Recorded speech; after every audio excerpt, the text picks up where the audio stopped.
Perfect. Okay, hello everyone. And I'm really excited to be hosting this meeting today, and thank to the speakers to accept the invitations. Just some quick notes. During the whole session, everyone is going to be muted, and please stay so throughout the whole session. Also, if you have any questions from the speakers, please write it in the chat section. If you have enough time, we'll make you unmuted to be asking your question directly. Otherwise, I would relay the questions to the speaker. So without further ado, let's go to our first speaker. Lukas, you can go ahead and share your screen with us. Perfect. Thank you. Sure. Thank you, Zainab and Forsan, for hosting and co-hosting this session.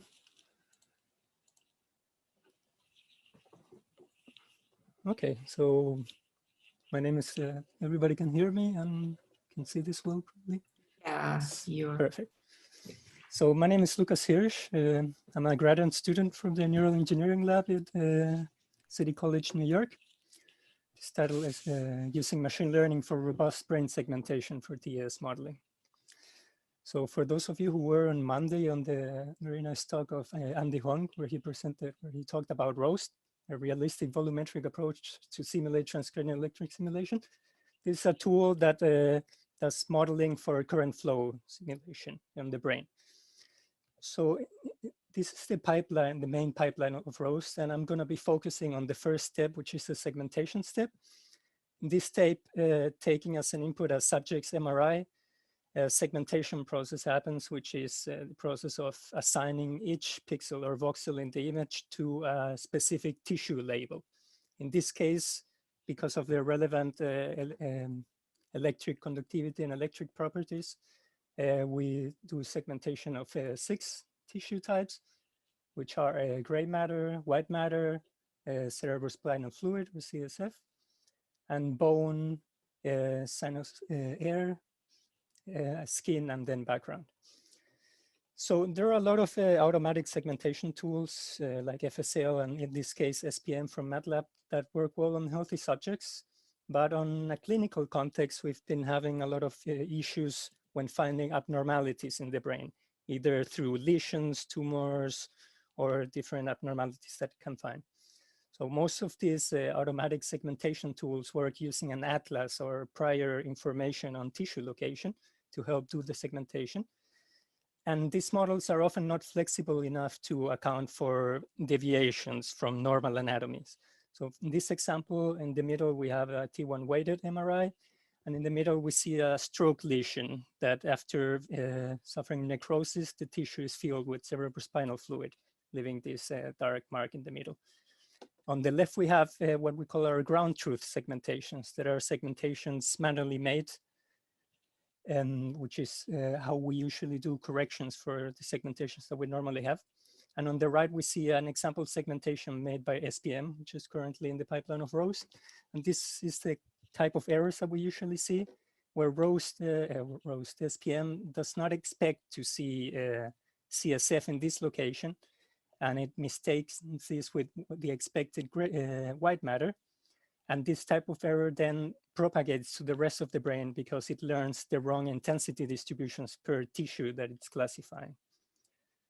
So this is another example. In this case, we have an abnormal anatomy. And this is not because of stroke. This is a very enlarged ventricle. And again, here on the left, we see the ground truth manually segmented. And on the right, we see the normal segmentation result from SPM, where it expects a normal size ventricle in the middle, and then the rest, it assumes that it's gray matter, learning again the wrong intensities for the tissues, making errors that propagates through the whole rest of the brain. And so our approach would be to try to replace this segmentation step with state-of-art deep learning tools. So in natural image processing, there's been, of course, the last 10 years, a huge breakthrough using convolutional neural networks for image recognition and image segmentation. And this is also transitioned to biomedical image processing. Now, the use of atlases and priors has been picked up by the machine learning community as much because of the usual trend of trying to make multi-purpose models that take the least amount of regularizing or constraining information possible. In this case, for these task-specific tools, because there are a lot of standards that follow biomedical imaging, there's a lot of useful prior information. This is why also SPM uses this. But we would rather like to use a deep neural network, in this case, a convolutional neural network, to decide on its own how much this prior information should weigh in on the final result. So this is a very basic three-dimensional convolutional neural network. This is going to be the backbone of the models that we're using. So this takes as an input an MRI, and the specific input is a small high-resolution volumetric patch from within the MRI. And after processing through several convolutional layers, the output would be the prediction for the class label of the center voxel of this patch, what we call. So after processing for all non-overlapping patches, we get the final segmentation of the whole image. So to this, we can add different modules that are independent from this initial basic model that we call the detail model. So secondly, which is also common to increase surrounding information, we add what we call a context model.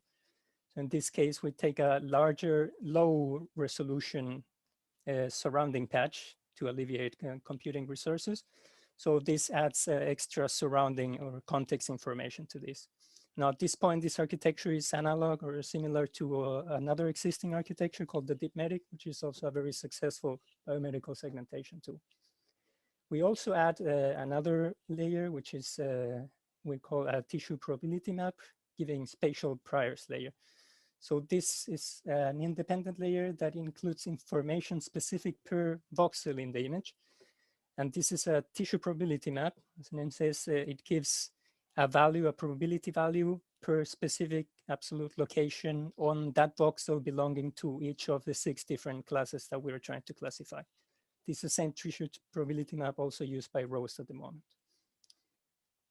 And finally, we can add some prior information on what we know about brain morphology. This is doing post-processing the finished segmentation by the model. This is applying a conditional random field. This is a structural probabilistic model. So this is a model that assigns different probabilities to different structures. In this case, one structure is a finished segmentation. And we can add our own knowledge on brain morphology by penalizing neighboring labels. For example, if we see that the output of the model gave out a skin label right next to CSF label, because we know that's not expected in normal morphology and anatomy, we penalize those configurations. So this further cleans up the final step. So adding those 3 models together gives this model on the right. So this is a basic detail model, adding context, adding the tissue probability maps, and adding the conditional random fields. So this is context aware, this has absolute location awareness, and also morphology. So we call this a multiprior. So first, just to give an example of how the basic detailed convolutional neural network performs against SPM. So in this case, not only we have an example where there's a lesion inside that SPM here on the left cannot recognize, but also we see, for example, the unflexibility of this model. The neck position of this head is a bit unstandard, and SPM fails to recognize the positioning of the head. Now, these are problems that a basic convolutional neural network can easily solve, detecting all boundaries in the image. But we see it makes some qualitative errors. So here in red, it's a class label for skin tissue. And we see it confuses brain tissue with non-brain tissue, placing brain tissue outside the brain and non-brain tissue within the brain. So for this, adding the 3 other models and the multipriors, we see that all these problems are resolved, giving a clean segmentation. Now, progressively adding all these 3 modules in different combinations, we see that each one of them provides a gain as measured in DICE score. DICE score is a measure score that ranges between 0 and 1. 0 being the worst agreement against the ground truth segmentation that we're comparing against, and 1 being perfect agreement with the ground truth segmentation that we have. So in this case, on the far right, we have the multiplier with all modules added, which averages around 0.88 on dice score. This is on a 42 size test set of stroke MRI and 4 healthy subjects. We see from all these 3 models, the one that provides the most gain is adding the TPM, as the 4 models here, the best performing models had. Also, when seeing the specific tissue performance, so checking all of the 6 tissue types that we're classifying, when comparing a model that doesn't have the TPM, so similar to the Neuromodec, and a model just adding the TPM, we see an increase in all tissue types. This is a visual example of the type of errors that adding a TPM corrects. So, for example, these are mainly by not confusing brain tissue within the brain cavity with non-brain tissue outside the cavity. So these are, on the left, there's the ground truth. And here we see the model without the TPM. We see this is introducing background within the brain on these dark regions that just look like background. And the same here, this in the neck tissue looks a bit convoluted and sometimes it mistakes with brain tissue, but adding the TPM solves all these issues. Also, we compared this using other current automatic tools like FSL, SPM, and QuickNet, which is another convolutional neural network for doing tissue segmentation.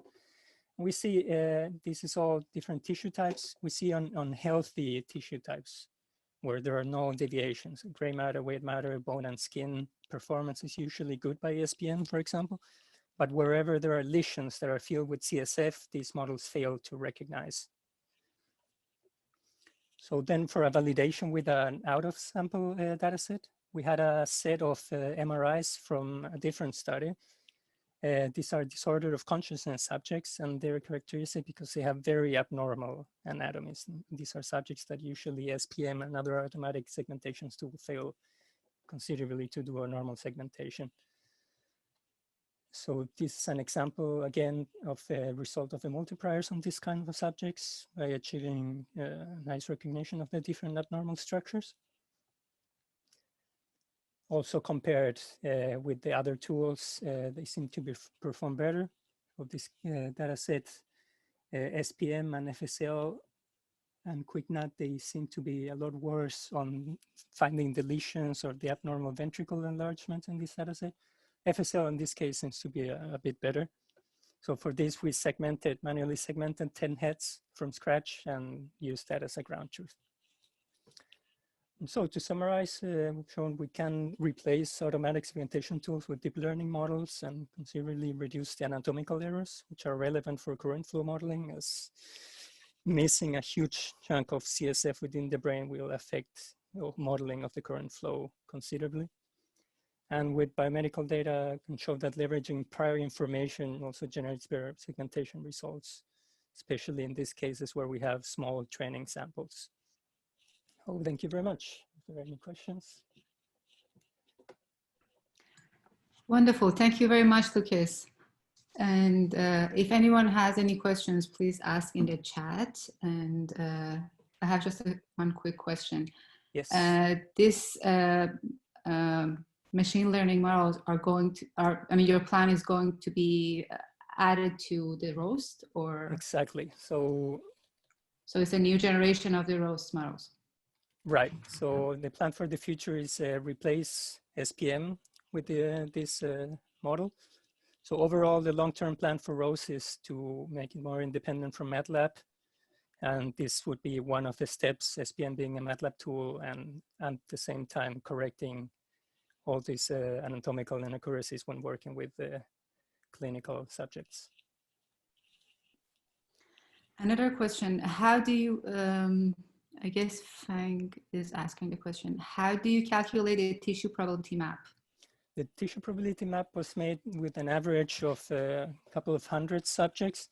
This is the same tissue probability map that is currently being used on ROSE. So the ROSE paper, there must be a citation. But yeah, it's just an average from healthy subjects. I think around 200 subjects that were used to average the specific tissue location for these 6 specific tissues.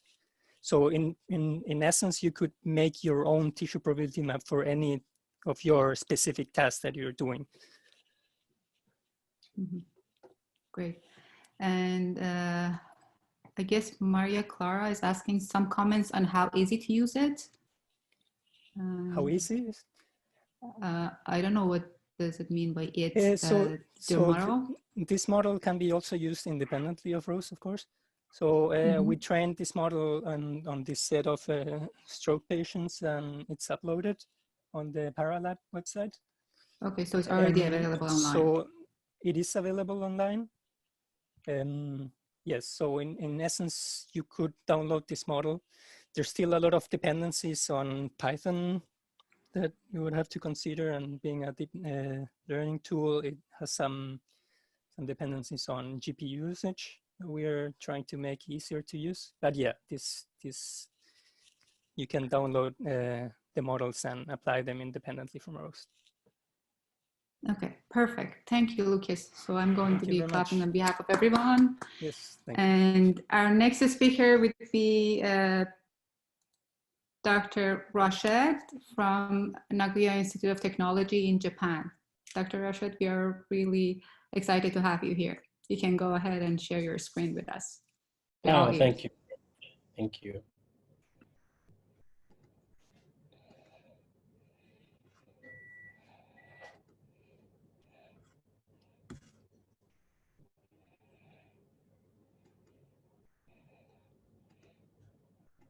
Okay, can you see my slides now? Yes, we can see it. Yes. Okay, so good morning, good evening, everyone. So my name is Essam A.Rashed. I'm from Nagoya Institute of Technology. And today, actually, I will talk on a topic which is very similar to the first speaker. So Luca had made it quite easy for me to explain what we are doing here. So the target of this work is to try to find the semantic segmentations that is mainly for personalized deep brain structures for non-invasive brain stimulation.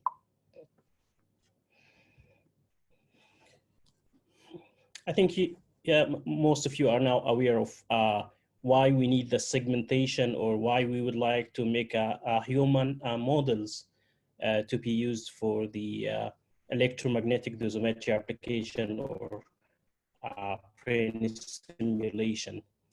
So the common clinical application that we are focusing here is brain stimulation, something like TMS or TDCS. And the main issue which we are aiming at the long run is to find some way to create a personalized head model in a way that can be operated at the clinical scale or the clinical level, which means that we would like to acquire the medical images, and then we would like to have some tool that can create head models in a very short time, which means that we would like to have a very nice segmentation and also in a very short time as much as possible. So to go through this, we actually interested in machine learning based on the recent development of deep learning. Precisely, we find that it leads to great success in many image processing and analysis applications. And here we would like to investigate how to design a deep learning architecture for human head segmentation. As you know, that the pipeline or standard pipeline is actually started with the MRI image, and then we apply some kind of segmentation, manual segmentation or automatic segmentation. After that, we have some kind of head models, and then we have some tissue-based electrical properties, such as a conductivity, to generate what we have, or what we call the volume conductor, which can be used in the electromagnetic stimulations. And the problem here is that the segmentations actually is a time-consuming process, and when we focus on the MRI, we find that the non-brain tissue is actually very difficult to be segmented because the medical scanners are actually tuned so that it will provide the brain tissues in a high contrast other than the non-brain tissues, which is medically of less important. So usually the non-brain tissues are of low contrast or actually appearing in very limited regions. Another problem is that the structural MRI is known for grayscale variations, even with the same subjects. If we scan one patient at the same scanner, different times, we can have different grayscales, as long as also the inter and intra-subject variabilities. So with this large degree of freedoms, we would like to find some way to do segmentation in a short time. So recently we have developed what we call SubForkNet, and this is a deep learning architecture for automatic segmentation of the human head models. So I quickly will go through this architecture, which we call SubForkNet, and then we will present here what we call SubForkNet, which is an extension, especially for the deep brain structures. To explain quickly what is deep learning and why we are interested in the convolution neural network, we can think of this approach as just a mapping between the anatomical images and the segmentation of these images. And then we have here some kind of network. A network means that it is some kind of nonlinear operations with hundreds of millions of parameters that can be optimized to map these two set of variables. So when the network is trained, it can be do the segmentation without actually using any additional priors about the tissues to be segmented. And this is how the deep learning can do the process in a nice way.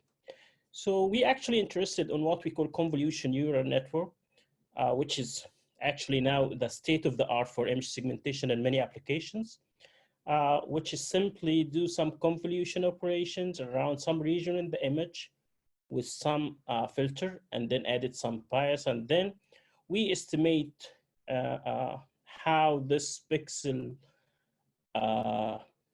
is likely to be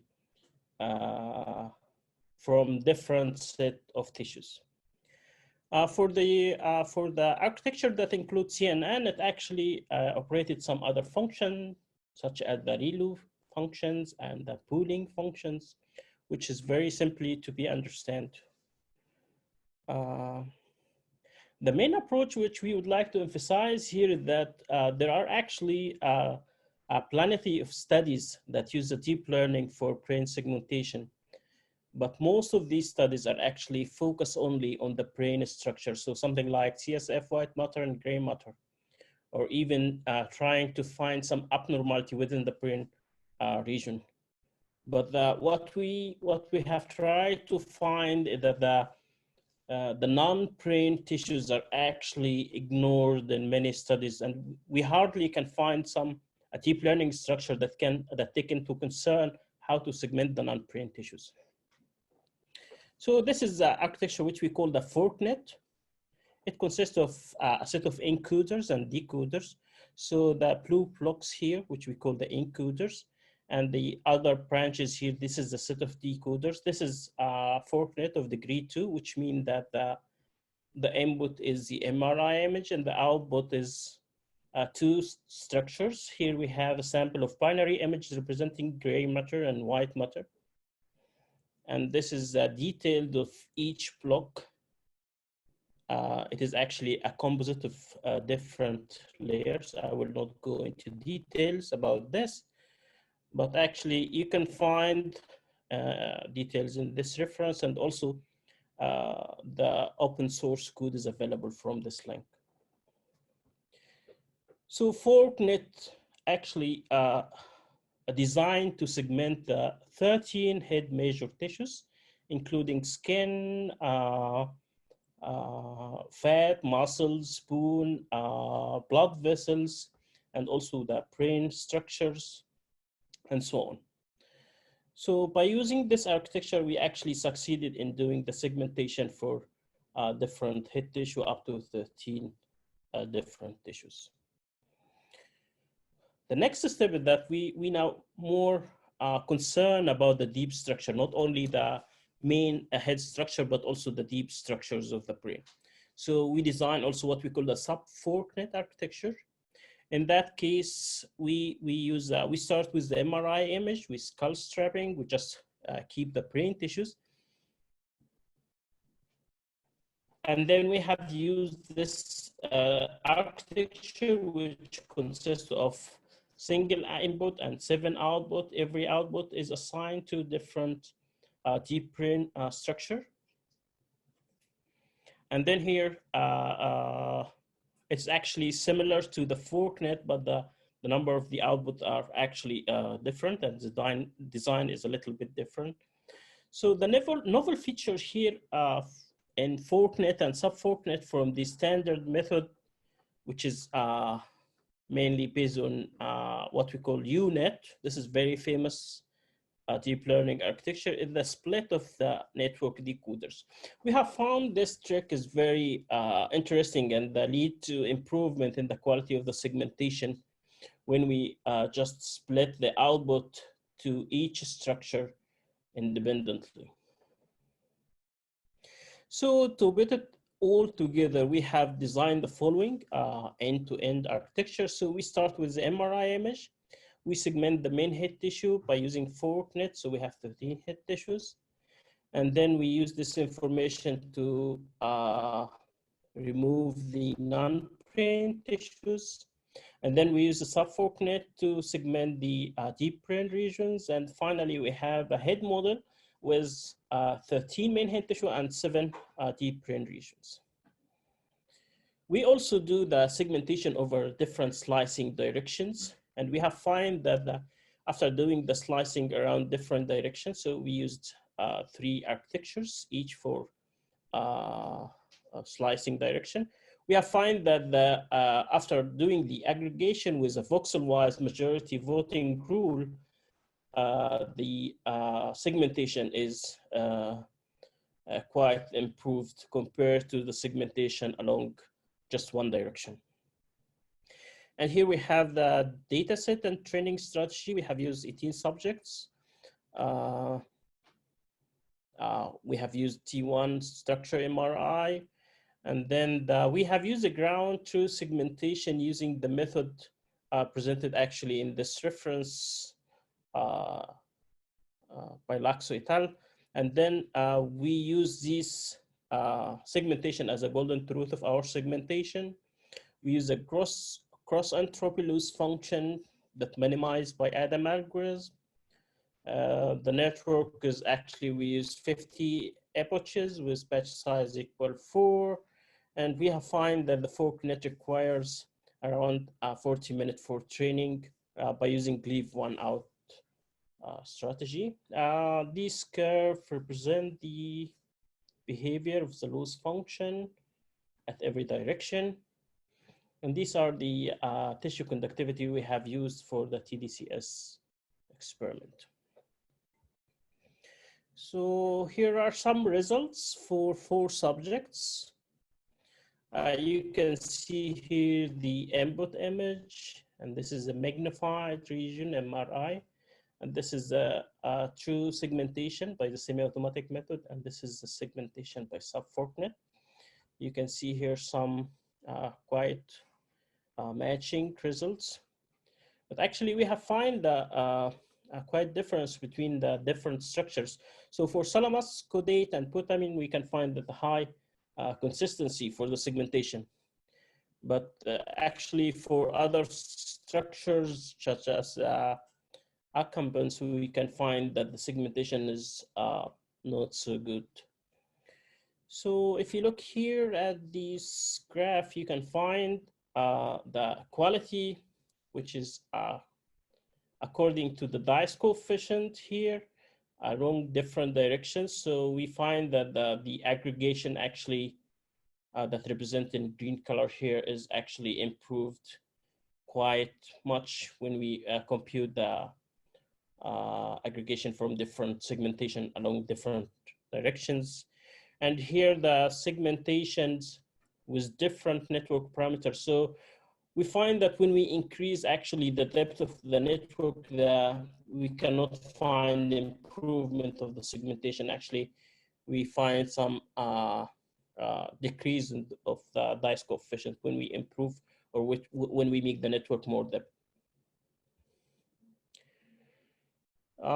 Then we have used the segmented model actually for doing some TDSCS experiments. So here's the montage we have used. We have used 1 millimeter thick rubber sheet, and this is a conductivity 0.1.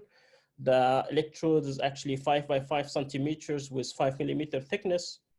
And we actually place the electrode around C3FP2, which is close to the motor cortex, suborbital position. And here you can look at the TDCS results. So this is a distribution of electric field for one subject at different segmentation scenario. The one with the left side, this is the segmentation using the semi-automatic method, which we consider as the golden truth segmentation. And here, this is a segmentation where the head tissues is segmented with the semi-automatic and the deep tissues is segmented by SubForkNet. And here on the third column from the left, the head is segmented by the ForkNet architecture and the deep region is segmented with the semi-automatic. And finally, on the far right column, you can find both the head region and the deep region are segmented by using the ForkNet and SubForkNet architecture. So mainly, we cannot observe any significant difference between the segmentation by using different strategy. The only difference is the time. So actually, the semi-automatic method is a time-consuming process similar to any automatic method that's actually considered some prior information about the subject and about the combination of the tissues. But here we can see that we can obtain the segmentation actually a few seconds, maybe less than a minute. And here some numbers about the global error and local error at different regions and the average around the deep region and within the whole brain. As you can see here, the global error and the local error are actually within a small values. This is a percentage of the relative value. So it is within the range of accepted values. To conclude, so actually we have here developed the CNN architecture for automatic generation of human head model. So we have segmented 13 basic head tissues and 7 deep regions. The architecture used for the head tissues is called ForkNet, which is, we can say that this is the first deep learning architecture for forehead segmentations, as most of the related approaches are actually segmenting only brain tissues. And we have found that the segmentation accuracy, which is within few seconds, are of high consistency with golden truth, which required a quite long time in terms of dice coefficients. Both architectures, the ForkNet or SubForkNet, can facilitate the quick generation of personalized human head model. So we hope that lead to a more clinical feasibility so that we can generate a more personalized head model immediately at the clinical level. So we would like to say that the code is freely available at the GitHub repository I have shown before. The TDCS studies we have conducted here is show that the electric field distribution is actually of high consistency. Yeah, finally, I would like to acknowledge the grant from MIC, and I would like to thank my group here, led by Professor Essam A.Rashed at the Nagoya Institute of Technology. So, and thank you very much. Thank you so much, Essam. I'm just clapping on behalf of everyone. It was awesome. Yep. So in the interest of time, I'm going to go to the questions. Peter is asking, how about the ForkNet's performance compared to the SPM12? Well, so we have not compared the ForkNet actually with SPM. So what we have done so far is to compare the ForkNet with the semi-automatic segmentation. And maybe in future, it's interesting to look at the comparison between ForkNet and SPM. It's quite interesting to do so. Okay, Fang is asking how you use semi-auto as a reference for validation. How did you do semi-auto? Again, please. Fang is asking, you use semi-auto as a reference for validation. How did you do semi-auto? For the semi-automatic method, this is actually a method developed by Professor Laxo from Aalto University. And this segmentation is it's semi-automatic, which means that some part is automatic, which is based on free surfer, and some part is actually how to say manual priors is added to the segmentation. So we have used this as a reference, as a true segmentation for our reference, which we have used to train the network, and then we compare how the network is trained these features, and we assuming that the semi-automatic is a golden truth ones. So this is why, because we cannot find any available free data set with the segmentation of several head tissues, including large number of head tissues that's freely available. So we hope in future we can have a more data set with, let's say, manual segmentation that can provide more information or more accurate information to be used for the validation.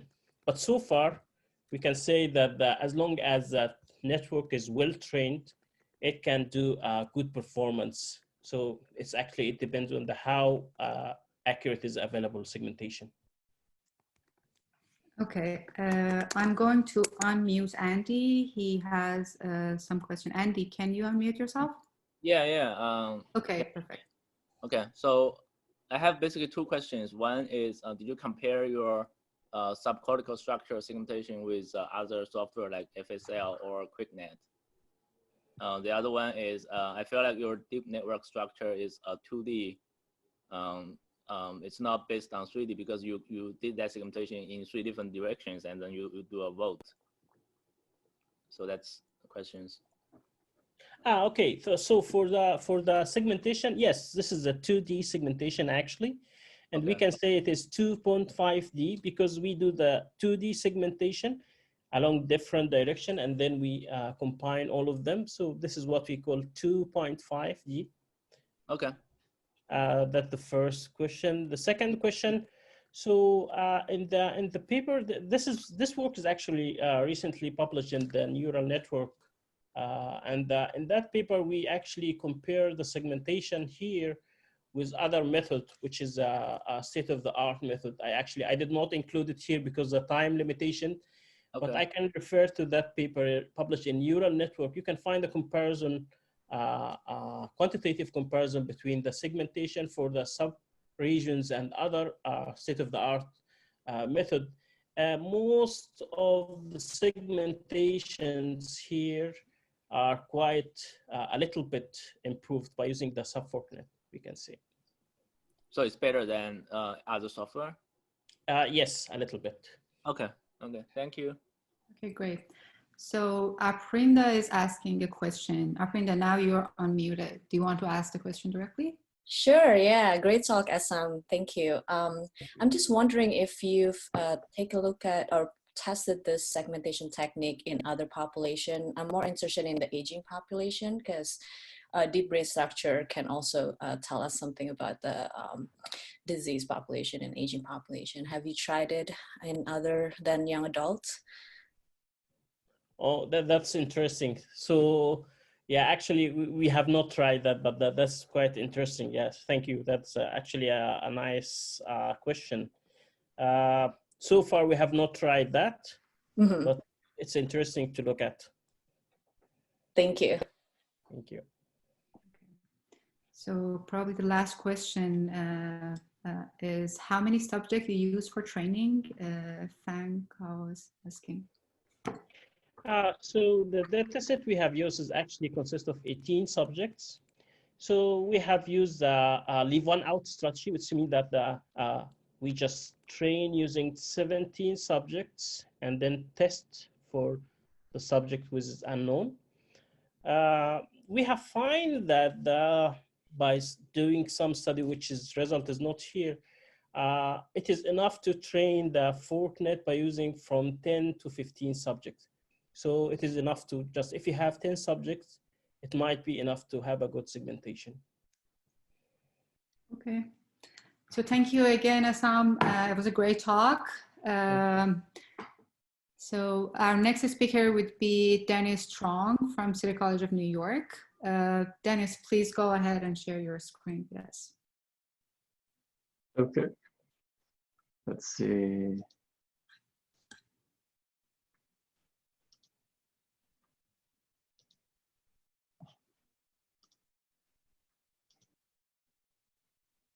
Okay, can everyone see my screen? Yes. Good morning, everyone. Good evening for those of you on the eastern side of the world. I am Dennis Strong. I'm a recently minted PhD student from the City College of New York. I did my PhD there with Maron Bixon.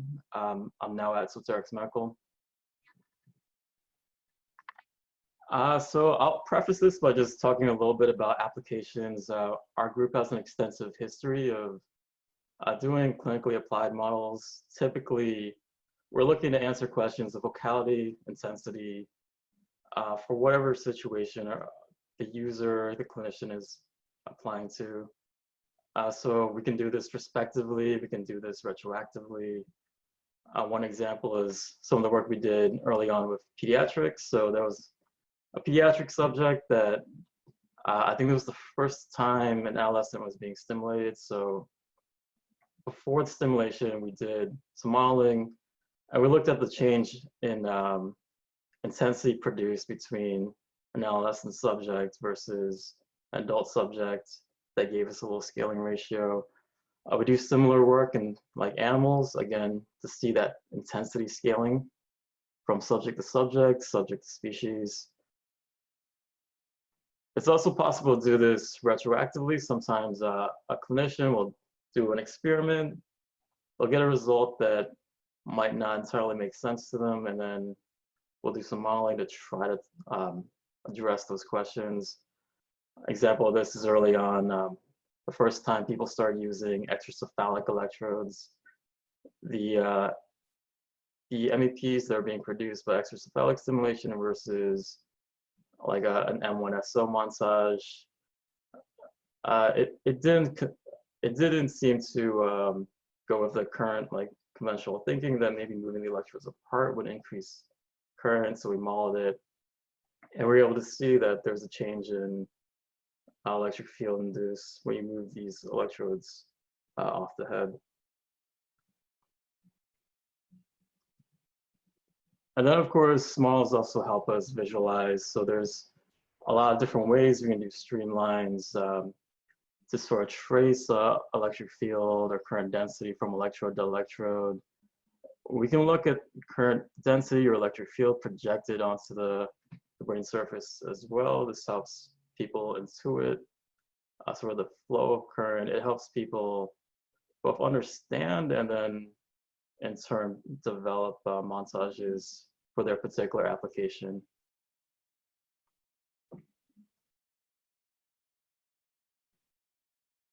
So in brief, usually these modeling techniques, these FEM techniques have a very similar workflow. Usually we're starting off with some kind of image, we segment, we mesh, and then we solve it.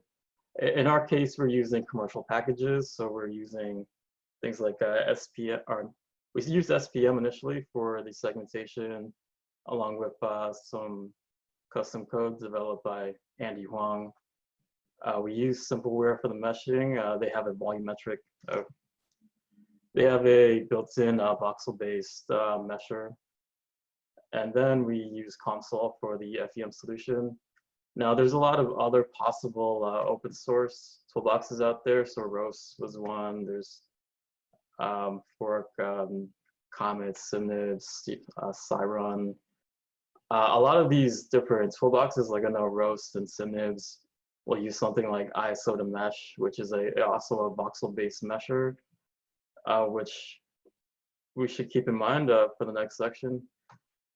We apply different tissue conductivities. The main takeaway here is that usually skull and CSF are the most extreme tissues we're looking at. So like CSF in particular is very, very conductive. So that leads us to a question that we're thinking about for a while. So most of these scans, we're usually working with clinical scans that we get usually for some other purpose. If we're lucky, these will be 1 millimeter isotropic. Oftentimes the resolution might not be as great, or even when it is, it's not always clear, especially at that interface between CSF and skull. In the case of like a T2, CSF is at least bright, so you get some contrast between the two, but when you're working with a T1, you have dark skull, you have dark CSF, and these are very, very thin regions. It's very common to get aliasing and holes that develop. So usually either through the segmentation algorithm or manually, we have to go in and then manually correct this. We go in and we correct for continuity. But in doing so, it often means that we're overestimating the CSF thickness. We're essentially filling in so that there's this 1 millimeter thin layer surrounding the brain. Now, there's different ways we could maybe address this. You could upsample scans, but that has challenges as well. So these are usually voxel-based meshers. Because they're voxel-based, if we were to double the resolution, it's really a cubic function. It would be doubling in the XYZ direction. A twofold increase would be an eightfold increase in memory. And it gets restrictive as we keep upsampling. For something like the dura meninges, the arachnoid pia matter, in actuality, the space that we typically segment as CSF is taken up with a little bit of this. There's proteoglycans and there's vasculature. For example, the dura matter is probably about 1 millimeter thick in some areas. Pia, arachnoid are typically on the order of maybe 0.2, 0.1 millimeters. These are extremely thin tissues, but because they are so less conductive than CSF, if you were to factor in that volume, the actual amount of CSF is probably much thinner than what we've actually been modeling. But again, upsampling has its challenges. You could potentially do things like a surface-based meshing technique, like CAD-derived models would not, or CAD-derived like meshing wouldn't run into these problems. You could do something like partial volume calculations for CSF, which is actually something Elsa, Laxo, and Akirata did. There's other complicated, more nuanced ways to approach this.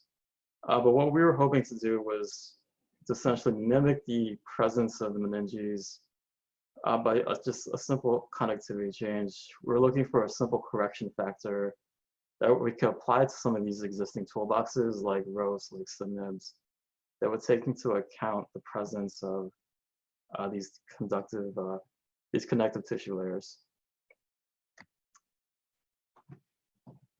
So the plan we devised to tackle this problem consisted of a couple different levels of models. We started off with actually spherical models, just because spheres, one, these could be CAD models. They could be meshed directly from like a vector-based surface, and we can model these very thin layers much more efficiently. We could then try to emulate the effect, the presence of these very, very thin layers using just the CSF conductivity. So we essentially modeled these different layers of skin, fat, skull, dura matter, arachnoid, pia, and CSF, gray and white matter, and then combine the conductivity into one compartment, and then change this conductivity of this combined CSF layer to mimic the induced electric field created by the individual layers. We did this in a spherical model at 4 different montages. So these are spheres, it's all symmetrical. So we did based on angle. So 180-degree montage, a 90-degree montage, 45-degree, and a 4x1 configuration.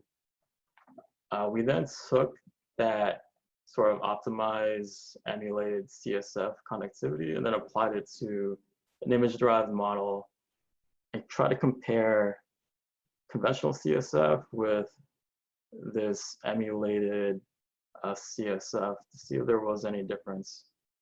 We then took that same conductivity value for CSF and applied it to a validated data set to see if we could produce like any changes there.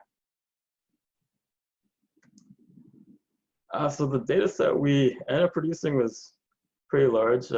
Probably should have graphed this in a neater way. Essentially what we calculated was the minimum electric field, maximum electric field on the surface, maximum electric field within the volume, and what we call the percent area half max. We calculated the surface area of the cortex that was at 50% of the maximum electric field and took the percentage of that surface area over the cortex. We did this for 4 different montages, and we did this for multiple conductivities, just to test like a wide range of possible factors. The conductivity range ended up being fairly small. It was about 0.9 to 0.8 Siemens per meter.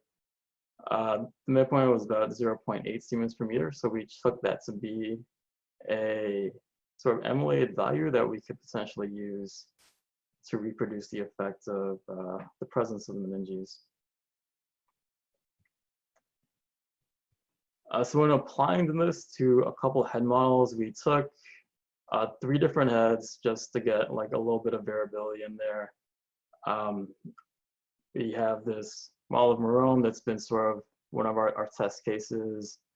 This ICBM-NY, which is an average head that Andy developed based on, I think it's the MNI like 152 or so head. And then we also have a smaller head that we use in some of our other studies as well. Typically, the subject gets the highest intensity. Typically, Marome gets a little bit of a lower intensity. So we want to get a nice little range of different subjects. We modeled M1SO, which is just a typical motor stimulation montage, as well as this 4x1 approach, and then applied both the conventional CSF conductivity as well as this emulated CSF value. And across the board, we saw this consistent increase in induced electric field on the cortex. That said, this increase was still relatively small. It was usually less than about 20% between the conventional value and the emulated value. Usually this wouldn't be a clinically significant change. I think most clinicians won't change a montage because there's a 20% difference. Typically we see that from subject to subject.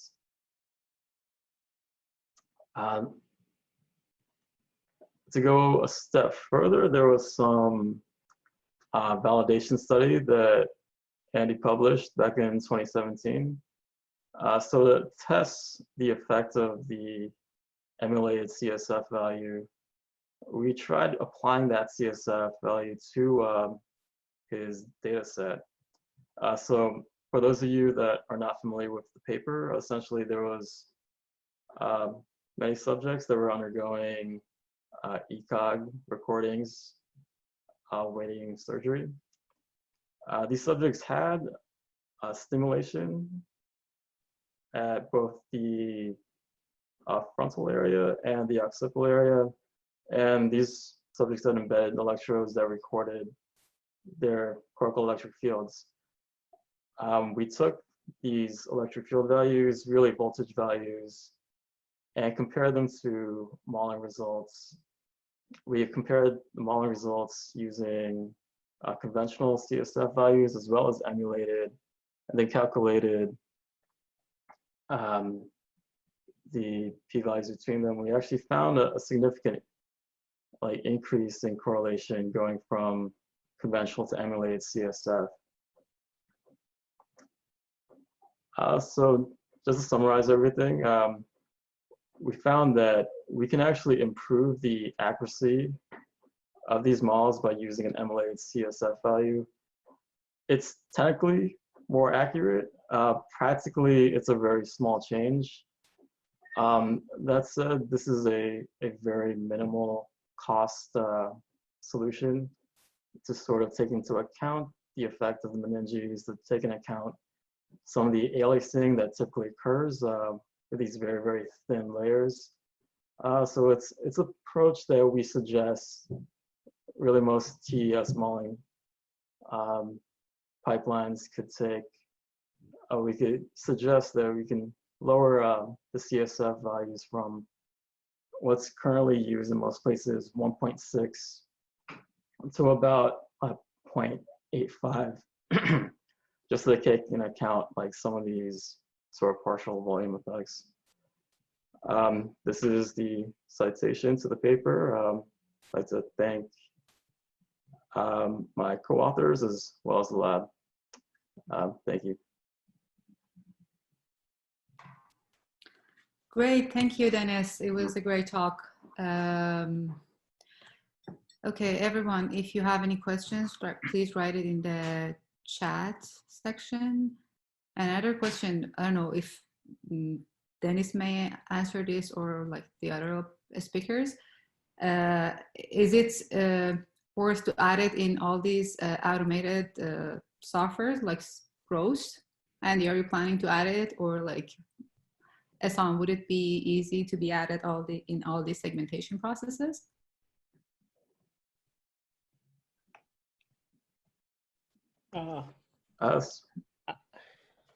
So I think some of these packages, I believe you can define the connectivities yourself. But right, I think Andy or Essam could probably address that directly.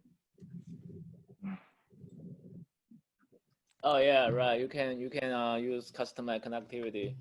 But the thing is, with this paper, the thing I'm not sure is, are we gonna sell this emulated connectivity of CSF?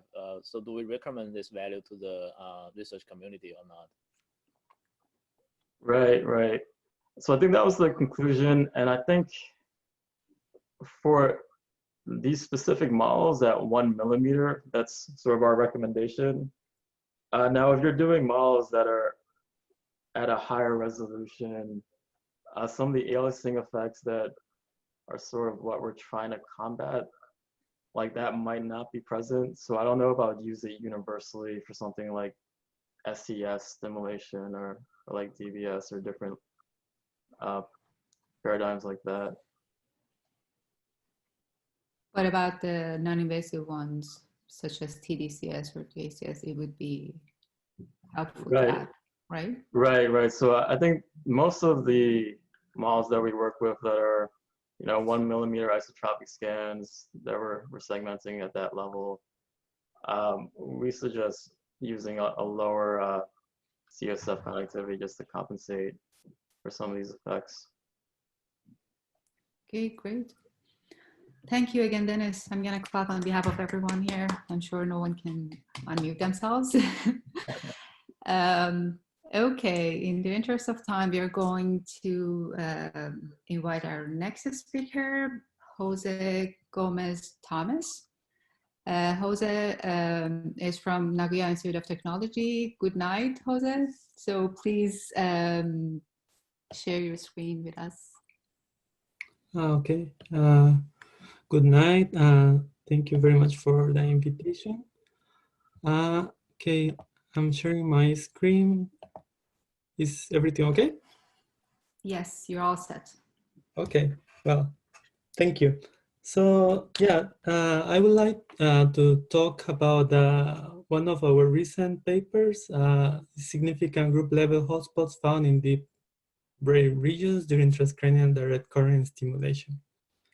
So first, one of the points that we are investigating in this paper is about the different neuromodulation effects. Basically, there is, we can divide in three different levels. We can use this classification. One is the TDCS neuromodulation effects that are direct. This is direct considering that the tissues that are beneath the electrodes, they have the stronger current intensity or the electric field. So basically we can consider that we will have we are confident that we have a direct neuromodulation on these superficial brain regions. The second one is that we have may have a side effect, if we want to say it like this, that is an indirect neuromodulation of other regions like deep brain regions through associated cortical networks. And the one that we are more interested in this work, in this presentation, is the potential direct modulation also of deep brain regions.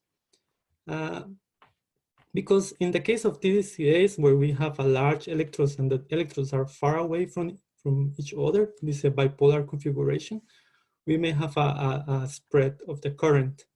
So this spread of the current, this dispersion, may allow to reach deep brain regions with maybe significant or high values. So we want to see this link between the how is this possible or not. So there is actually evidence, a lot of evidence on this. For instance, we have seen from fMRI studies, we have seen the activation of deep brain regions from TDCS. Also, we have experimental measurements where we can see also values, electric field values, significant, also in deep brain parts. And finally, this approach that I will discuss more of this during this presentation is using computational modeling.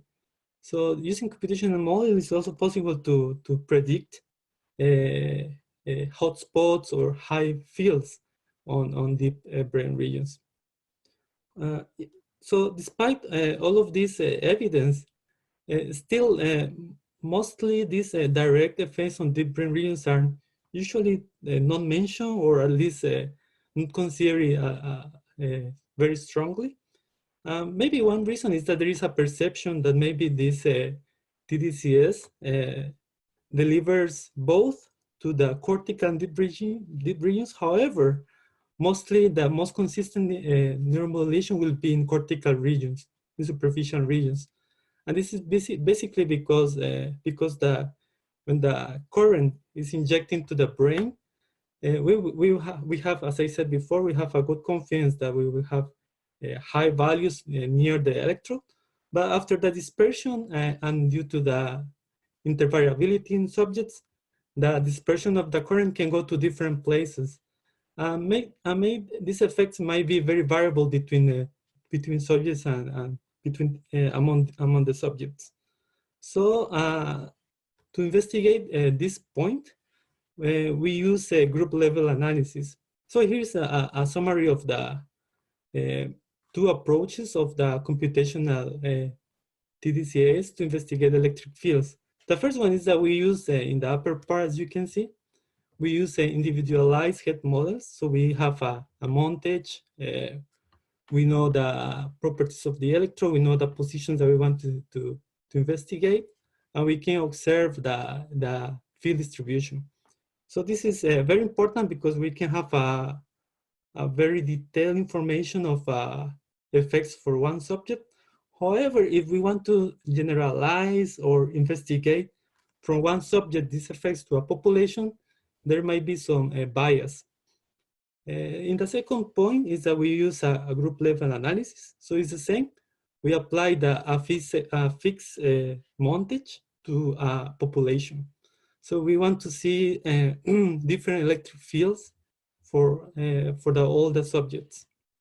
So after this, we can investigate intervariability between the subjects, and after that we can also investigate what is the group level effects. So for that we can use some techniques, some registration techniques, in which we can have an average, or we can investigate the standard deviation to see what is the general effects, to a more generalized to investigate the effects on the population. So for this study, we will go to this second approach, that is the group level investigation. So basically, yeah, the aim of this work was to evaluate the electric field in deep brain regions at group level using one-for-all montage. And for that, we use the high resolution computational models with registration techniques. And we use a post-processing analysis at group level effects. This is the publication. So if you want to see in more details later, the points that we are discussing now.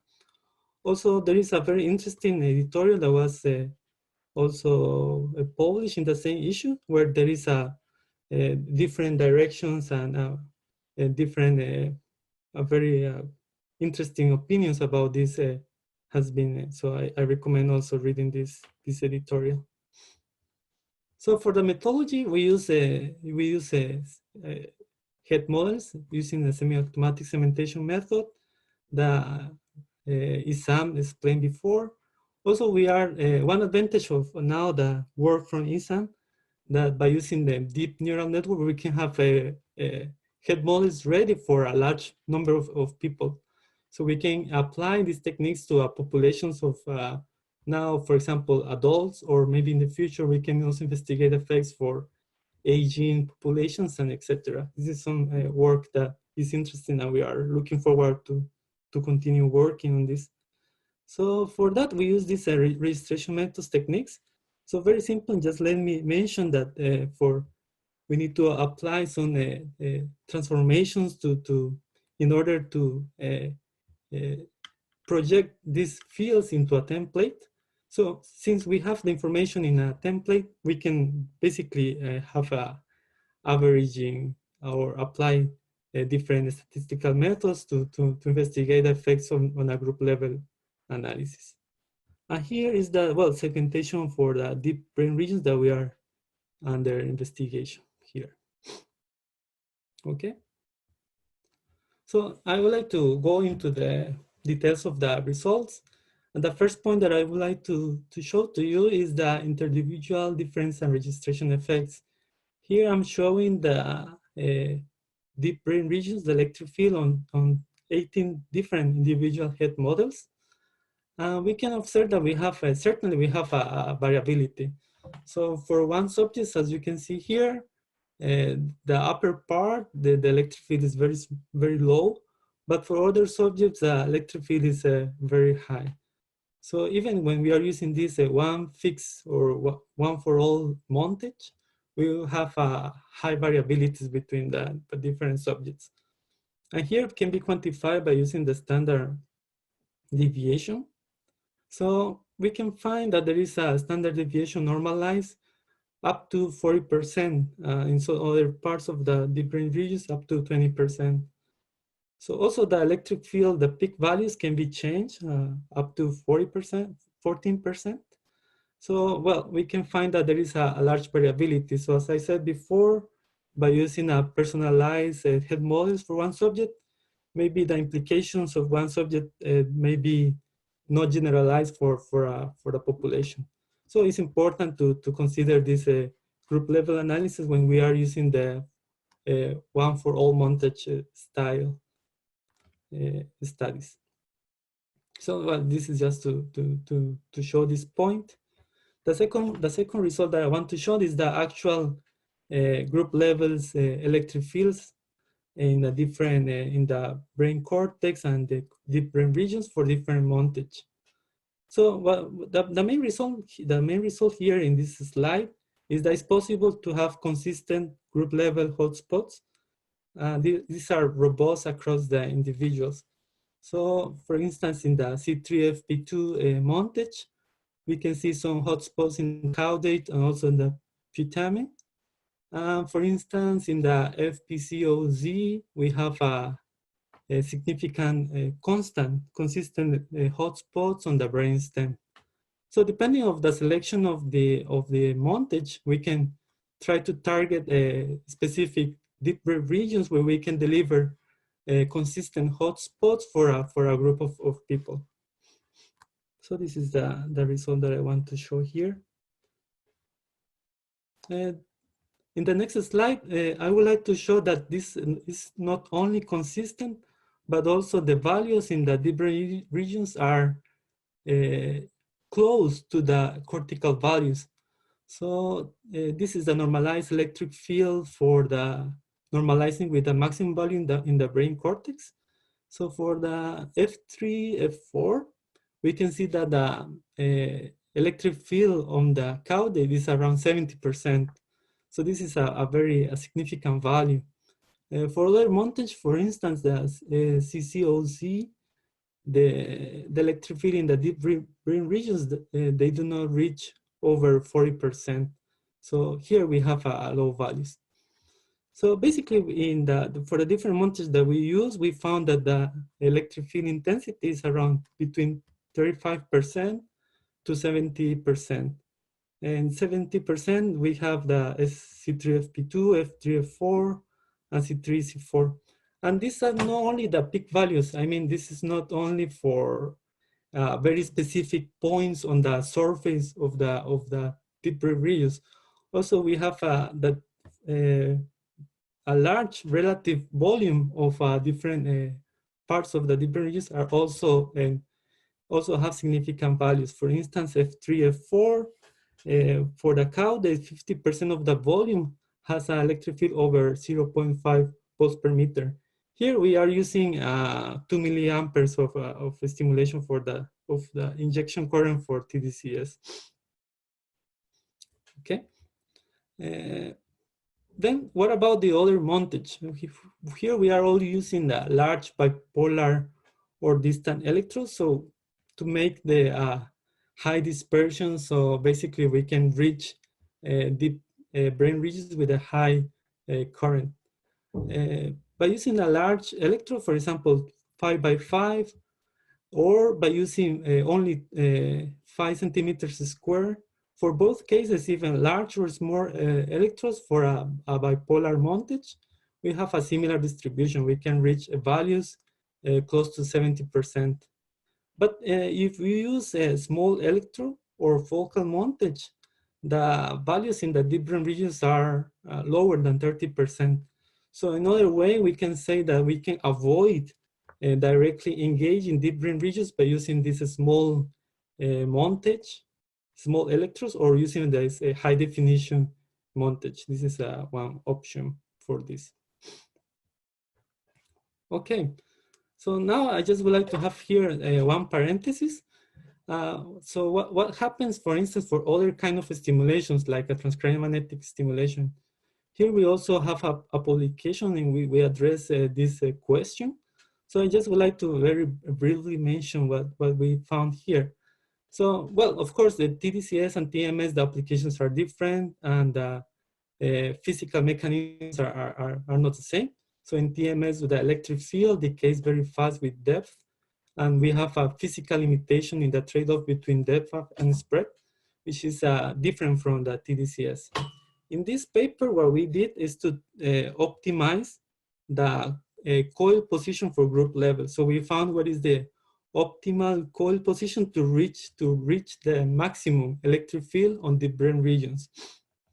So even by using the optimization of the coil for a population, we could not have electric fields higher than 50% on the different regions. So as a comparison, just the TDCS was possible to reach 70%, and for optimized TMS coil positions, we were not able to reach more than 50%. So I think this is maybe an interesting comparison. So basically what this means is that if we want to reach higher fields on the different regions, we will need to stimulate with higher electric fields the brain cortex. So of course we will have more side effects, and maybe the focality will not be the same for the case of the TMS. Okay, so I just like to conclude. Basically, well, the TDCS mechanisms at deeper regions may include not only indirect modulation via underlying cortical or subcortical circuits, but also direct modulation of different regions. And this conclusion we find by two ways. We found that there was consistent deep hotspots across a population for one-for-all montage. And also we found that the electric field intensity in these hotspots were comparable to the cortical region's values. So one of the implications of this work is that, well, we can use MRI-based individualized head models to try to target specific brain regions. However, maybe this is not available for every trial, maybe possibly in the clinical practice. So this group level analysis can be used to optimize one-for-all montage for a population without MRI-based individualized head models. So this may reduce time, may reduce also equipment allocation for large trials. And something that I think is very interesting is that many past and ongoing trials with TDCAs may have been already consistent activating or modulating deep brain regions. And maybe this has been ignored or has not been mentioned in some of these studies. So it's important that when we are using these large bipolar electrodes, we should be also consider that we are not only may have a direct modulation on the brain cortex, but at the same time, we may have also some effects on different regions that may also affect the conclusions or the different circuits that we are trying to engage. So if we want to avoid this, we may try to use small electrodes, or if we want to engage deep regions, we can consciously use large electrodes. There are also other techniques like for instance, interferential currents. That maybe we will discuss this in the next presentation. That we may also possible to reach deep regions modulation. So, well, I would like to say thank you again to all the collaborators, to the group in Nagoya Institute of Technology, and thank you very much for your kind attention. Great, thank you, Jose. It was a wonderful talk, and I'm going to clap on behalf of everyone. Aprindo, I'm going to unmute you. You can ask your question directly. Yeah, thank you, Zainab. Thank you, Jose. Great talk. I was just wondering which registration technique did you use for your images, and whether you use any template to register all the images to be in this standard space.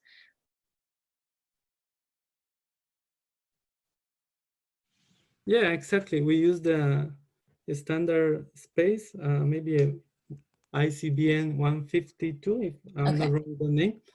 So yeah, so basically we use this, maybe the free software also allows some of these registrations. For the case of the deep brain regions, we use the minimum distance from the register values to the template. This has maybe around 5% of error in average. Is that a linear or non-linear registration technique? Yeah, in this case, it's linear, yes. Okay, thank you. Thank you. Thank you. Gaby was asking question, it's resolved, or, I mean, you can unmute yourself if you want to.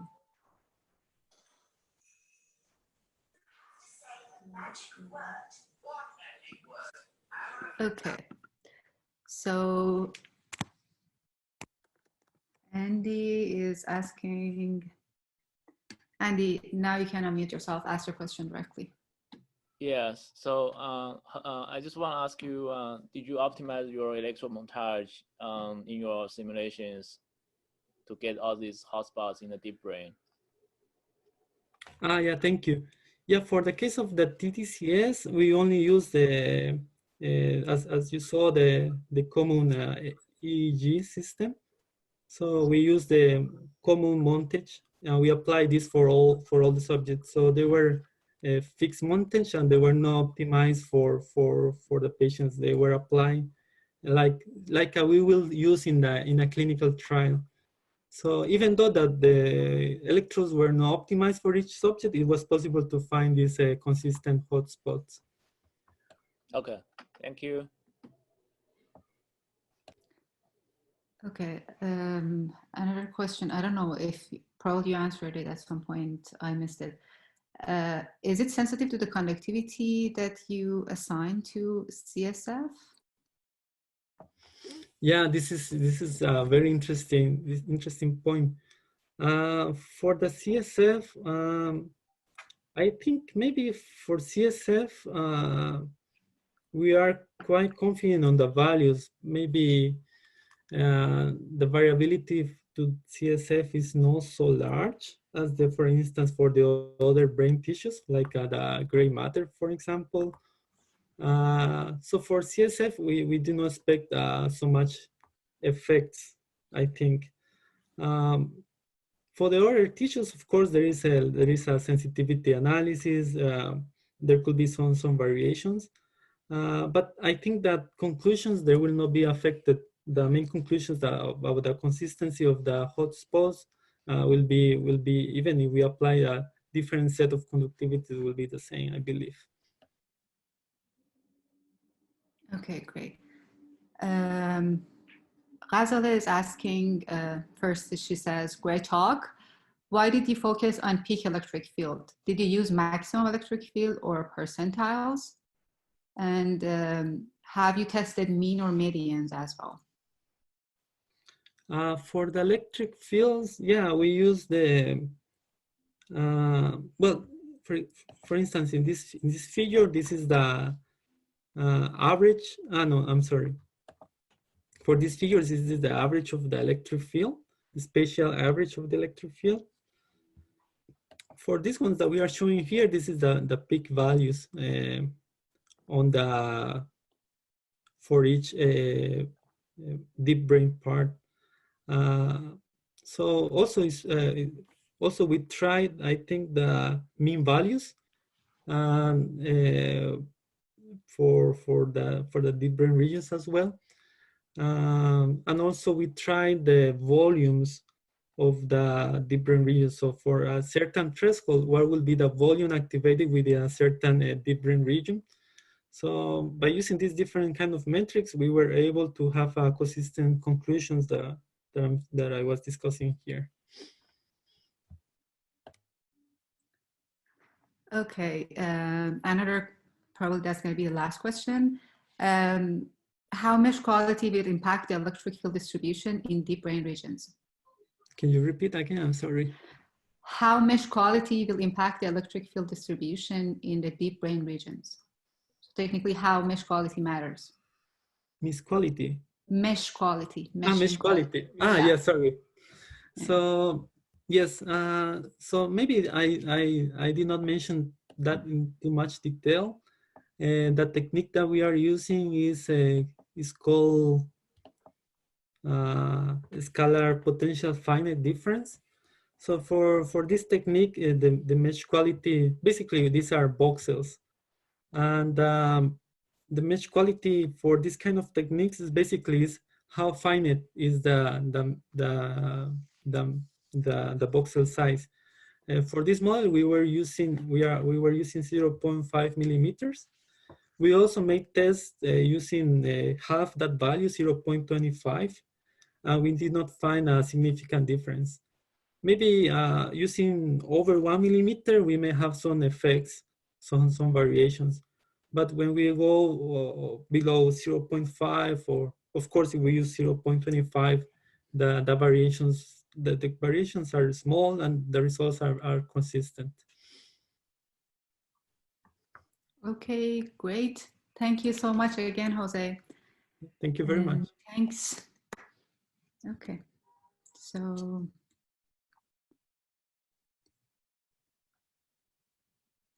perfect. Let me share my screen.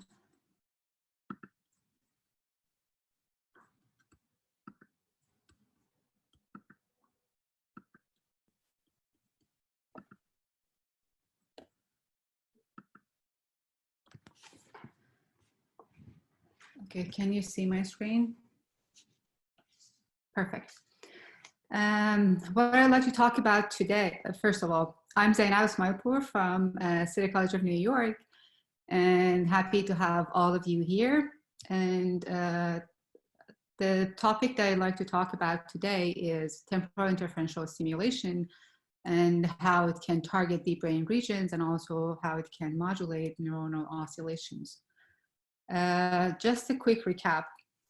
Temporal interferential stimulation or temporal interference stimulation is a method that technically delivers two sources of high frequency stimulation over the scalp, which produces two major waveforms throughout the brain. In the cortical regions, we would get unmodulated high frequency sinusoidals. And in the area that these two sources intersect each other with the same intensity, they would produce amplitude modulated waveforms. And with using the modeling method, we can see, of course, this method would produce a strong amplitude modulated waveforms in the deep brain regions. However, it will produce really a strong or maximum electric field on the cortical regions, but with a different waveform. So cortical region would be exposed to purely unmodulated high frequency stimulation or minimally modulated. However, in the deep brain region, they would have modulated waveforms. But the whole method is based on this hypothesis that neuronal membranes has this intrinsic characteristics, which is called low pass filtering property, which does not let the neuronal activity to follow the high frequency components of the stimulation. So it leaves the cortical areas untouched. However, in the deep brain regions where we produce amplitude modulation, neurons would be responsive to that. And also we have Grossman's study, which shows exactly that neurons are responsive to amplitude modulated waveforms. However, they are not responsive to purely sinusoidal unmodulated waveforms. But the question that immediately comes to mind is, wait a second, even the amplitude modulated waveform does not have a frequency component in the low frequency. And the frequency components of the amplitude modulated is in the kilohertz range. So how is that the central nervous system is sensitive to this waveform, which has obviously high frequency component, but it's not to unmodulated ones? So the two main questions that we started to ask throughout our study was what makes central nervous system more sensitive or more sensitive to amplitude modulated. However, it's not that sensitive to unmodulated ones. The matter of selectivity, how central nervous system can select to be sensitive to modulated one, but not to unmodulated ones. And also knowing that the amplitude modulation has a high frequency component in it, how much intensity do we need to use in the cortical, in the scalp in order to produce the electric field that can modulate significantly oscillations in the deep brain regions, and which brings the idea of sensitivity, how sensitive the network is and how selective it can be. In order to answer this question, we started using pharmacologically induced gamma oscillation, which has been shown previously that is highly sensitive to electrical stimulation. So here you can see these experiments are in vitro slices of rat hippocampus, which are washed by carbachol, which is a cholinergic agonist. And if you record from CA3 regions, we are recording from CA3A. But in the CA3 regions, we would be producing gamma oscillations, which is really stable for over 2 or 3 hours. And the electric field that we applied here was in a direction that would make the pyramidal neurons in the CA3C regions depolarized. So we use this system to systematically contrast the effect of low frequency, high frequency sinusoidals, and also contrast it to amplitude modulated waveform with the same carrier frequency in order to see the difference in sensitivity and selectivity to these waveforms. And in order to explain the observations, we use the network model, which has been developed before, a network model of single compartment neurons of adaptive exponentials, which has the excitatory and inhibitory neurons, which we can talk about it later. Okay, the experiment was, all the experiments here that we are going to talk about are the acute experiments. So all the slices are subject to 2 seconds of a stimulation. We have 1.5 seconds of baseline, then 2 seconds of stimulation. And after that, we have 1.5 seconds of after effect. And the interesting thing is we see 3 different profiles of response. In the low frequency, which is 5 Hertz here, you can see that ongoing gamma oscillation is modulated by the amplitude, by the sinusoidal waveform. And I was able to resolve the effect for even lower than 5 volt per meter, but now the effect is, the spectrogram that I'm showing here is for 5 volt per meter. Then we have another profile for amplitude modulated waveform. And as it is obvious here, ongoing gamma oscillation is modulated by the envelope of amplitude modulated. So the stimulation here is 1 kilohertz carrier frequency with 5 hertz of envelope. And also I use 80 volt per meter as a field intensity. So we can see in order to produce the roughly same effect, we need to increase the field intensity in order to produce the significant effect. And also another profile of response that we see in these experiments are the response to unmodulated kilohertz stimulations. In here in the spectrogram, I'm showing the response to 2 kilohertz, which there is the onset response at the beginning, and then it goes to the steady increase of the gamma oscillations.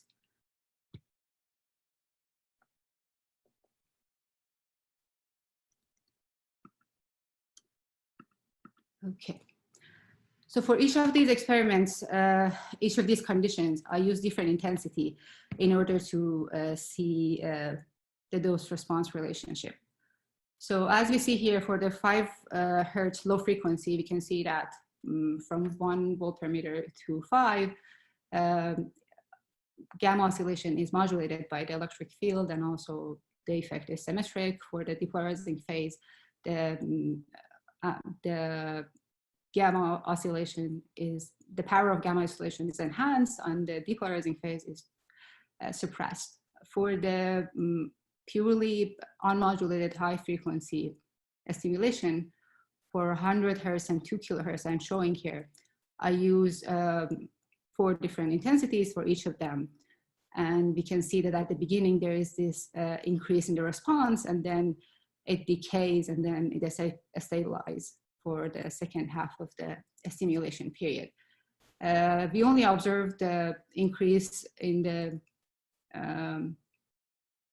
the positive phase of the stimulation, which probably reflects the sensitivity of the active network to the depolarizing phase of the stimulation rather than the hyperpolarizing phase of it.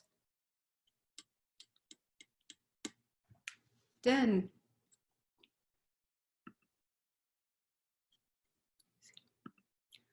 another important thing that I want to talk about here is the intensity that we use. With increasing the carrier frequency, we have increase in the response. Okay. So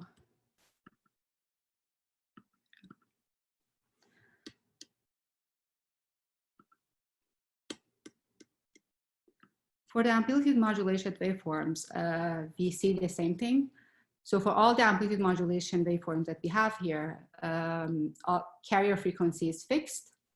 So we have all of them have 5 hertz carrier frequency, but the envelope is changing from 100 hertz, 1 kilohertz to 2 kilohertz.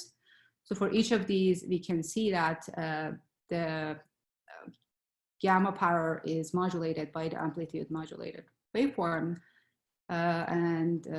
Obviously, with increasing the frequency of the carrier, we need more intensity in order to produce the same response. In other words, the sensitivity of the network is going to decrease with increasing the frequency of the carrier.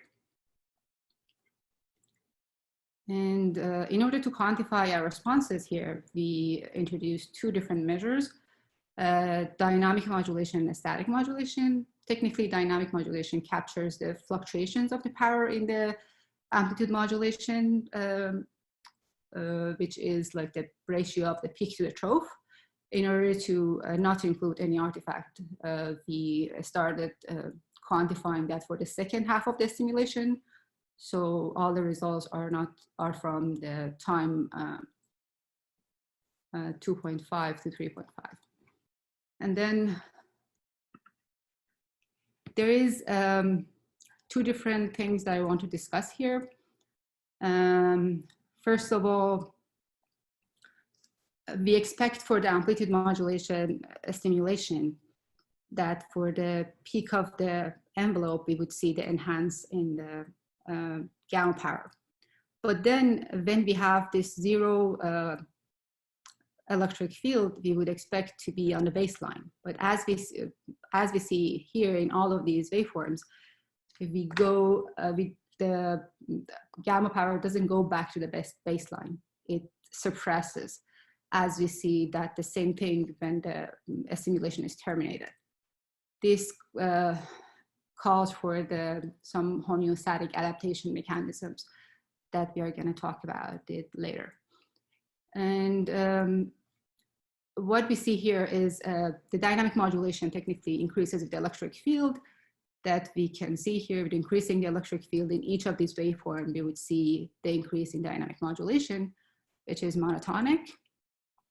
And also increasing the carrier frequency, it technically drops the sensitivity of the network, which could be predicted by the low pass frequency properties of the membrane. And also for each of them, this is the static modulation that we see here. And we can see that on average for each of these waveforms, we have the average enhancement of the gamma power for both modulated and unmodulated ones, because even though we have the suppression here, which we are going to talk about it later, this suppression is not symmetric.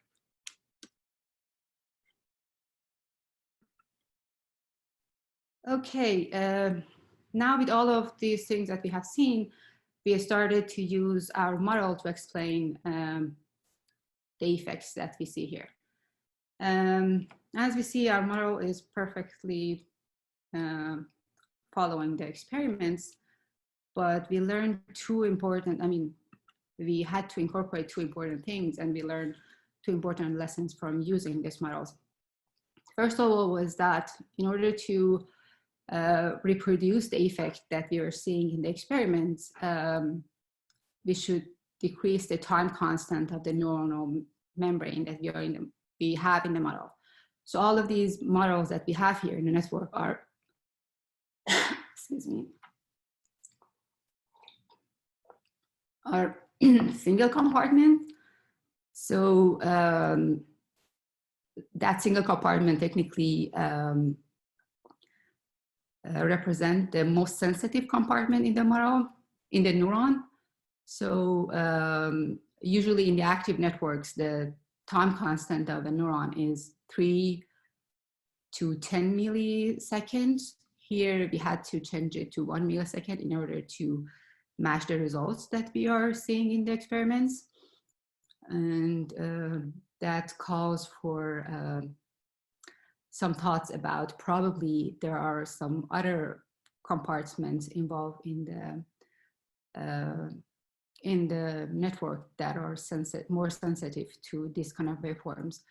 For example, it could be the axons that are faster and have the lower time constant. So this was one of the take-ons from the model. The other one was,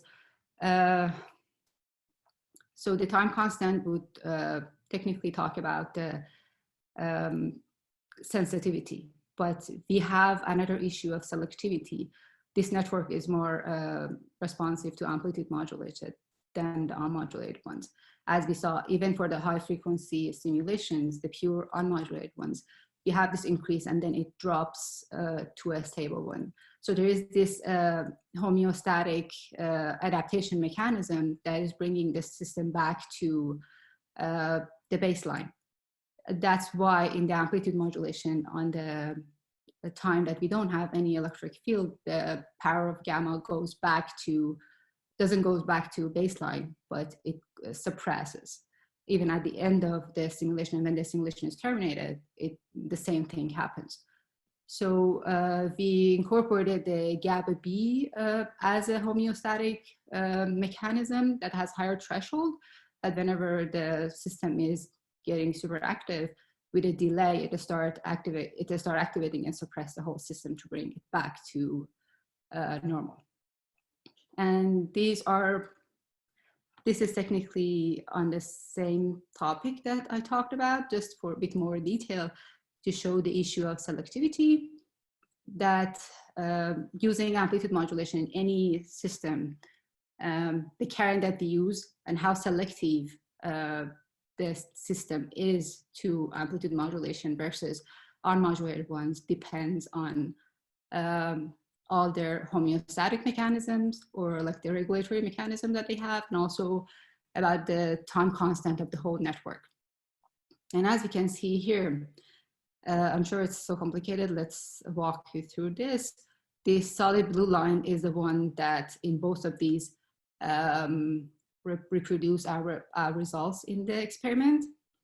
So let's imagine we don't have GABA. If we remove GABA, the selectivity to dynamic would drop, and also for a static we would have higher response. So this emphasizes the role of GABA B in the selectivity of the network to amplitude modulation rather than unmodulated ones. And also for the time constant, increasing the time constant from 1 millisecond to 0.4 would increase the responses significantly, and also reducing it would kind of disappear. Okay. And also another thing that I really love to dig more and also talk about it is the spiking activity. In the model, I try to look at the spiking activity during the simulation. For the models, we had the significant effects for 40 or 80 volt per meter, but for 20 we didn't. However, in the spiking activity, we see some random increase in the spiking activity, but which is not enough to modulate the gamma oscillation. In order to see spatially, if we have the interferential stimulation in the brain, how would all this modulation spatially distribute over the head? We technically use each voxels in the brain, and we assume all of these voxels have the same sensitivity as our network, which we know this is an assumption, which is not true, and then try to spatially see how these modulation would look like. So this is the spatial distribution of the dynamic and static modulations. So we can see the sensitivity is a function of time constant, and with decreasing the membrane time constant in network, technically we need less current to produce a significant enhancement in the gamma oscillation in the deep brain regions. And also in these ones, it is obvious that removing the GABA B, which remove the selectivity that we see, so the system is not more sensitive to amplitude modulation versus unmodulated ones. See, we have a lot of static modulation in the cortical areas, which it's not the, which it would happen, but having the GABA B would, or any kind of homeostatic adaptation mechanisms in a network, that would make the system more selective to amplitude modulation waveform rather than unmodulated ones. And yes, so in conclusion, we tried to model the amplitude modulation, and we saw that cortical areas are exposed to unmodulated waveforms with high intensity. However, deep brain regions are exposed to amplitude modulated with less current or less electric field. And also the sensitivity, meaning how much current do you need to use on the scalp in order to produce a significantly modulated oscillation in the deep brain region, depends on the network time constant. So if network is in highly conductive state, it would need less of a current to produce the same effect. And also selectivity is a function of adaptation mechanism, at least in a network that we are studying, and that makes the system more sensitive to amplitude modulation, not unmodulated waveforms. Okay, thank you, everyone.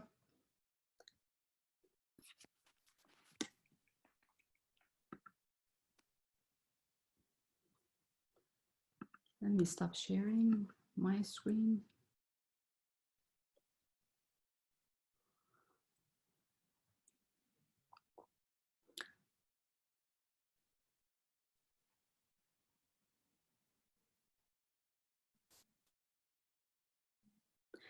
Okay, let me,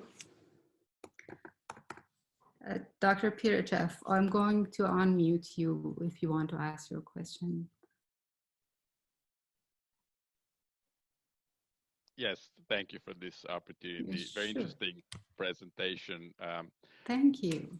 My one of the main questions I have had about interferential stimulation is whether it can be tolerably delivered in humans transcranially without anesthesia, right? We know that, of course, with anesthesia, you can do ECT, which has very strong fields, and that's okay. But we know that with TES, we usually are talking about a few milliamps of current that can be, at most, that can be delivered tolerably. So I'm wondering, when you're talking about in simulations about currents that are on the order of 100 to 200 milliamps, and I understand these are high frequencies, but still these are frequencies that we use for TMS in pulsed form, a few kilohertz, and there's definitely this scalp sensation.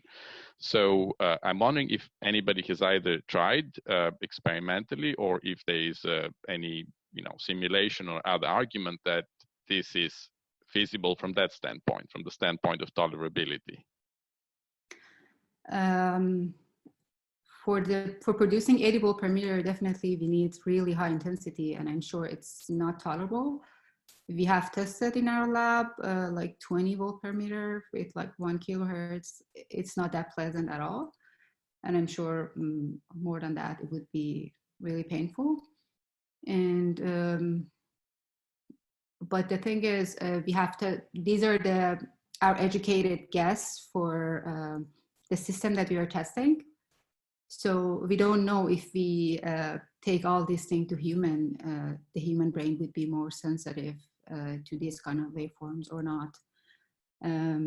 That's yet need to be some experiments to be done. I know some groups are doing some experiment, but not using really high intensity. But if we assume that all the predictions here are correct, then using 100 volt per meter, 100 milliamps, technically it's not feasible, and it would be super painful. At least that is my understanding.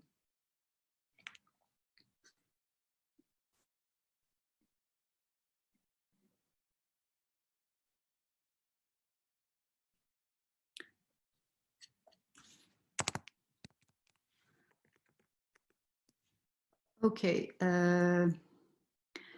Here, I'm going to unmute you if you can ask your question. Sure. I mean, I am relatively new. I do a lot of aphasia recovery, particularly in stroke. So, and we're using TACS, TDCS, and different techniques. So, I just wonder. I mean, I see the amplitude modulation. So, hypothetically, if one were to use frequency or phase modulation, how would that interference? I don't know, is it clinically applicable? Has anyone simulated? And if one were to use different waveform for the high frequency carrier, a different waveform, I don't know. What do you mean by different waveforms? Like not sinusoid or pulse? Yeah. I mean, pulse? Yeah. There is, I think the whole method is based on having the sinusoid that you can produce amplitude modulation. I don't know if you have pulse waveforms. I'm sure, I mean, my guess is the waveform that in their intersection would be produced, it has different frequency components, if I'm not wrong. So no, to my understanding, amplitude modulation is by definition using of sinusoidal waveforms. And it has been used before in the peripheral nerve stimulation, muscle, and now it's been introduced to brain, but none of which that I know of have used pulse. I have seen bursts modulated waveforms that they can be pulse, but not the amplitude modulated ones.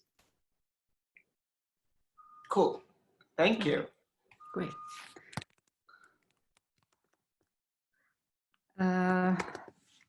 Bosho Wang, I'm going to unmute you if you can ask your question. I think I unmuted you. Hi, this is Bosho. Yeah. My question is that in the in vitro experiment, you had 2 electrode, basically wires, parallel wires to replicate the electric field, like uniform field, and to generate like an amplitude modulated field. Have you ever tried to use 2 pairs of those electrodes to generate actual temporal interference field, which is different because it has unique spatial temporal features? And so in this case, although your models and your experiments are consistent, they are not TIS. If I get your question right, you're asking, instead of having these two sources that can produce some amplitude modulation waveform somewhere in the brain, we use just two pairs of electrodes which can deliver amplitude modulation on its own, right? You have one pair of electrodes that generated one electric field across the brain slice. Have you tried to use two pairs of electrodes to No, generate we two didn't. fields? No, it was so complicated. So the whole experiment was based on that. We are recording from hippocampus, and we imagine that hippocampus has been targeted by temporal interferential stimulation. So if we produce the same electric field that it would see in that situation, which is amplitude modulation, how would be the response? The point is that the hippocampus is deep in the brain. So Yes. if you imagine that the electrodes on the surface generated the E field are not aligned in the brain, in the deep structures. So that in that way, using one pair of electrode would not be able to replicate the temporally interfering E field. So that's a question. Yeah, if that is a question, we didn't answer that. We assumed that in the direction that we are testing in the experiment, there is exposed to the amplitude modulation waveform, and we asked this question of how it would respond. But yeah, if you're talking about would it be difficult to set up two pairs of electrode for that experiment setup? I think it would not difficult, but I don't see it's worth all the hassle. You need technically two carrier source generators, and you have to, I think the setups are too small, so fitting two different wires in that setup would be difficult, given the space limitation that we have. And also you have constraint on how to place them. So I don't think it's worth trying. But okay, but think about it again. Yeah. Thank you for the suggestion.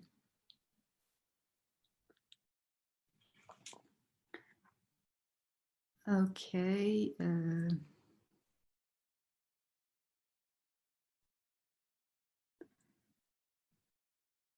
Yeah, Dennis is asking, high frequency stimulation is a big open question in SCS2.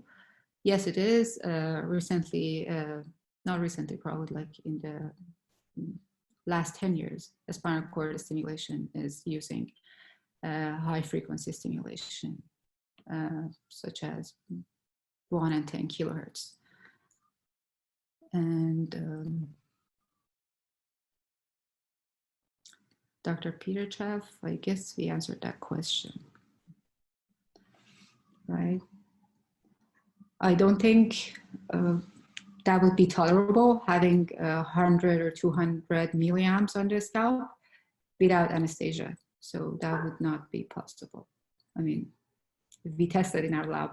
I cannot even tolerate the, yeah, obviously having a higher carrier frequency would makes it more tolerable. So I would say I have tested 1 kilohertz on my hand with 10 milliamp. It was kind of okay, but with 20 it wasn't. If you increase the carrier frequency, of course, it would be more tolerable, but at the same time you are losing the sensitivity.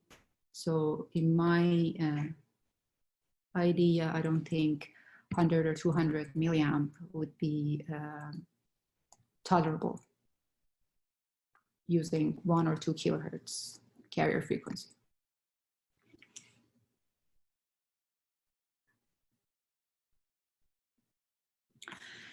Have you investigated selectivity and sensitivity targeting in the cortex?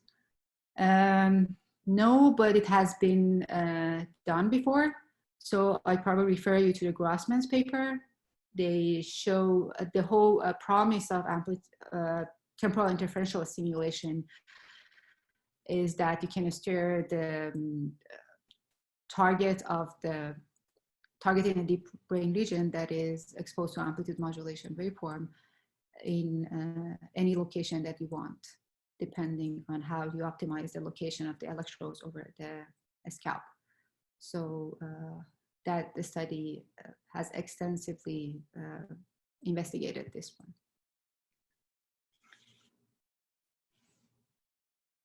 Okay, so it seems that's it. I'd like to thank all the organizers that did such an amazing job. And also I want to take the moment to thank all the speakers who talked in this session.